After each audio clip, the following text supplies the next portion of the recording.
भाग तिसरा. नव्या प्रकाशाच्या शोधात. भृगु ऋषींच्या आश्रमात. इतर मार्गाचे अनुसरण करण्याच्या इच्छेने आलार कालाम यांची भेट घेण्यासाठी गौतमाने राजगृह सोडले. मार्गात त्याने भृगु ऋषींचा आश्रम पाहिला व तो पाहण्याच्या इच्छेने त्याने आश्रमात प्रवेश केला. सर्पणासाठी बाहेर गेलेले आश्रमाशी ब्राह्मण हातात सरपण, फुले आणि कुशाचे गवत घेऊन नुकतेच परतले होते. तपस्येत अग्रगण्य आणि बुद्धिमान असलेले ते आश्रमवासी आपापल्या पर्णकुटीत न जाता ते गौतमास पाहण्यासाठी जमा झाले. आश्रमवासियांच्या आदर सत्काराचा स्वीकार केल्यावर सिद्धार्थ गौतमाने आश्रमातील गुरुजनांना आदरपूर्वक वंदन केले. मोक्षाची इच्छा बाळगणाऱ्या शुद्ध सिद्धार्थाने स्वर्ग प्राप्तीसाठी निरनिराळ्या प्रकारची तपस्या करणाऱ्या तपस्व्यांनी भरलेला तो आश्रम पाहिल्यावर तो पलीकडे गेला. त्या सौजन्यशील सिद्धार्थाने त्या पवित्र तपोवनात तपस्व्यांनी चालविलेल्या तपश्चर्येचे निरनिराळे प्रकार प्रथमच पाहिले. त्यानंतर तपश्चर्येचे तंत्र आत्मसात केलेल्या भृगु ऋषींनी गौतमाला तपश्चर्येचे निरनिराळे सर्व प्रकार व त्यांची फले समजावून सांगितली. पाण्यातून उत्पन्न होणारे न शिजवलेले अन्न, कंदमुळे आणि फळे हेच पवित्र धर्मग्रंथात सांगितलेले साधू तपस्व्यांचे अन्न होते. परंतु तपश्चर्येचे प्रकार मात्र भिन्न भिन्न असतात. काही जण पक्षाप्रमाणे दाणे टिपून आपली गुजराण करतात, काही जण हरणाप्रमाणे गवत खातात, तर काही जण सर्पाप्रमाणे हवेवर जगतात, जणू काय ते मुंग्यांची वारुळेच झाली आहे. दुसरे काही जण महत् प्रयासाने दगड खाऊन आपली भूक भागवितात, तर काही जण आपल्याच दातांनी भरडलेले धान्य खातात. इतर काही जण दुसऱ्यांच्यासाठी अन्न शिजवल्यावर जर काही उरले तरच ते स्वतःसाठी ठेवतात. दुसरे काही जण आपल्या जटांचे भारे पाण्याने सतत भिजवून स्तोत्रे गाऊन अग्नीला दोनदा अर्ध्य अर्पण करतात. आणखी काही जण माशांप्रमाणे पाण्यात बुडी मारून राहतात. त्यांच्या शरीराला कासवे ओरबाडून काढतात. अशी तपश्चर्या काही काळ केल्यावर उच्च तपश्चर्येने स्वर्गप्राप्ती, तर कमी प्रतीच्या तपश्चर्येने मृत्यूलोक मिळतो. दुःख मार्ग अनुसरल्यामुळेच शेवटी त्यांना सुखप्राप्ती होते. असे म्हणतात की दुःख हेच पुण्याचे मूळ आहे.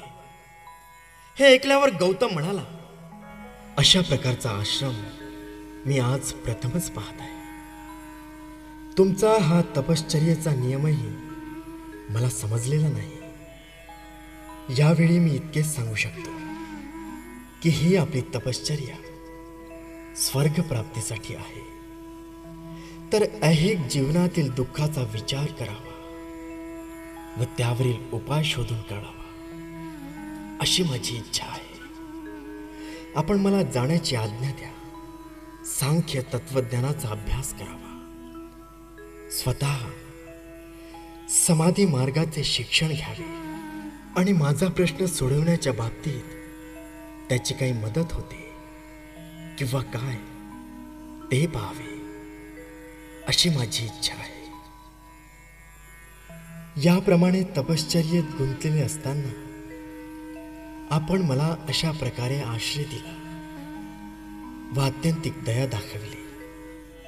परंतु आपणाला मला सोडून दूर जावे लागणार आहे असा जेव्हा मी विचार करतो तेव्हा माझ्या आप्त स्वकीयांना सोडताना मला जसे दुःख झाले तसेच मला दुःख होते.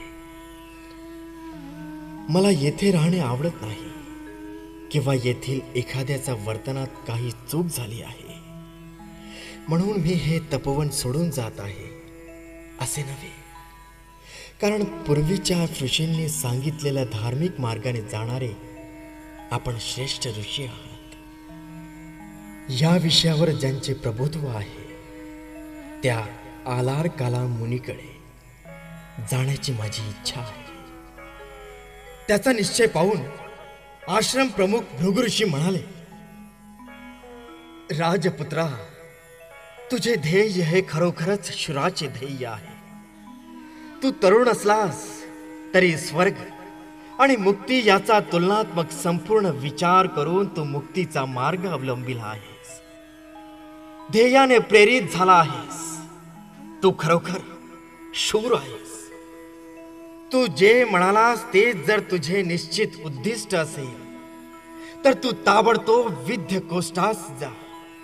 आलार कालाम ऋषी तेथे राहत आहे. शाश्वत आनंदाचे पूर्ण ज्ञान त्यांनी मिळविले आहे. त्यांच्याकडून तुला त्या मार्गाचे ज्ञान होईल.